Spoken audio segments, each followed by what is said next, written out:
Hi guys, ఎలా ఉన్నారు? ఓ కొత్త మూవీ రివ్యూతో మీ ముందుకు వచ్చాను. ఈ వీడియో చివరి వరకు చూసి నచ్చితే ఒక లైక్ వేసుకోండి. ఇక వీడియో స్టార్ట్ చేద్దాం. చాలా రోజుల గ్యాప్ తర్వాత ఆడియన్స్ అందరినీ అలరించడానికి ఓ 3 మంచి సినిమాలైతే వచ్చాయి. గ్యాంగ్ ఆఫ్ గోదావరి, గమ్ గమ్ గణేశ, భజే వాయు వేగం.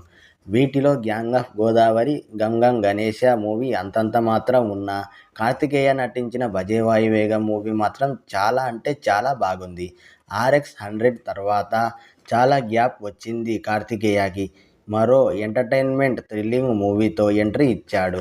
అదే భజే వాయువేగం మూవీ. అసలు ఈ మూవీ స్టోరీ ఏంటో తెలుసుకుందాం. ఇక కథలోకి వెళితే, వరంగల్లో రాజన్నపేట గ్రామంలో వెంకట్ అనే ఒక అబ్బాయి ఉంటాడు. తన తల్లిదండ్రుల అప్పుల బాధలు తట్టుకోలేక ఆత్మహత్య చేసుకుంటారు. వెంకట్ తండ్రి స్నేహితుడు అయిన లక్ష్మయ్య వెంకట్ని దత్తకు తీసుకుంటాడు. లక్ష్మయ్యకి రాజు అనే ఇంకో కొడుకు ఉంటాడు. తన సొంత కొడుకుతో సమానంగా లక్ష్మయ్య ఇద్దరిని చదివిస్తాడు.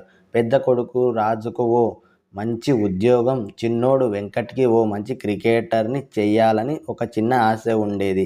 అదే ఆశతో అయితే హైదరాబాదును ఏలుతున్న ఇద్దరు అన్నదమ్ములు డేవిడ్, జార్జ్ కొత్తగా వచ్చిన వారిని కంట్రోల్లో పెట్టుకుంటారు. వెంకట్ రాజులను కూడా అలాగే చేయడంతో ఇద్దరి మధ్యన ఘర్షణ మొదలవుతుంది.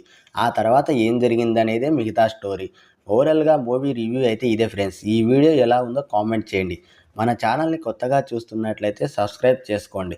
మరో వీడియోలో మరో ఇంట్రెస్టింగ్ టాపిక్తో కలుసుకుందాం. Thanks for watching. Bye bye.